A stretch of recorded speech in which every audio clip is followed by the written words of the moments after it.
Mr. President, Excellencies, High Commissioner, ladies and gentlemen, it's an honor for me to address this August Council. 55 years ago, Bangladesh was born out of a long struggle against injustice, misrule, discrimination, and oppression.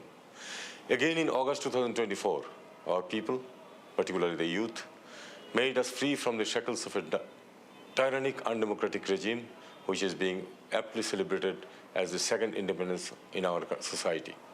The collective resolve of the people and the emphatic expression of their aspirations for a just society and a functioning democracy are the fountainhead of inspiration for us to promote and protect human rights and fundamental freedoms for all our citizens, regardless of their race, sex, and religion.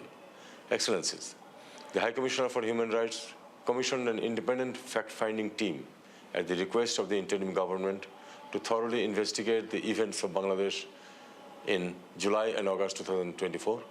Their reports identified extensive and grave human rights violations, including extrajudicial killings, arbitrary arrests, torture, and disproportionate use of force by the erstwhile regime.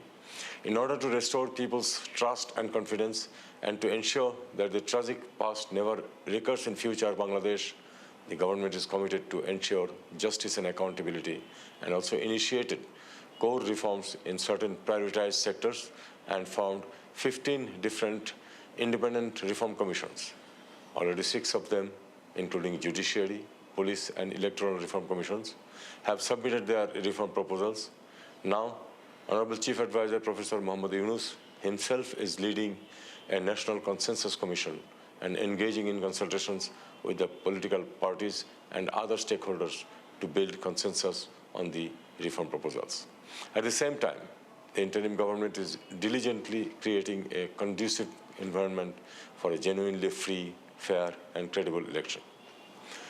Ladies and gentlemen, our steadfast commitment to human rights and human dignity led us to provide shelter to over 1 million forcibly displaced Rohingyas of Myanmar, despite our limited resources.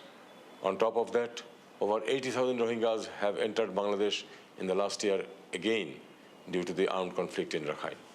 The international community must respond duly to protect the Rohingyas from being further victims of human rights violations and ensure sustained efforts for early repatriation of Rohingyas to Myanmar. We hope that the proposed UN high-level conference on Rohingyas in New York this year will provide a clear pathway for the expedited sustainable solution of the crisis. Mr. President, Bangladesh reiterates its call for a permanent ceasefire in Gaza, as well as for the rapid and unhindered provision of life-saving assistance for people in Gaza.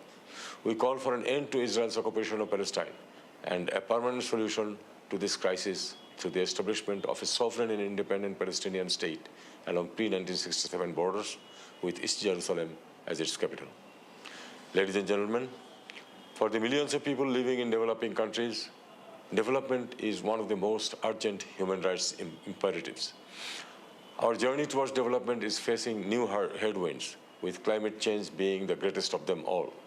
We believe that Nobel laureate Professor Muhammad Yunus's 3-0 vision, targeting zero poverty, zero unemployment, and zero net carbon emission, can serve as a beacon for the world and help address shared challenges in the protection and promotion of human rights.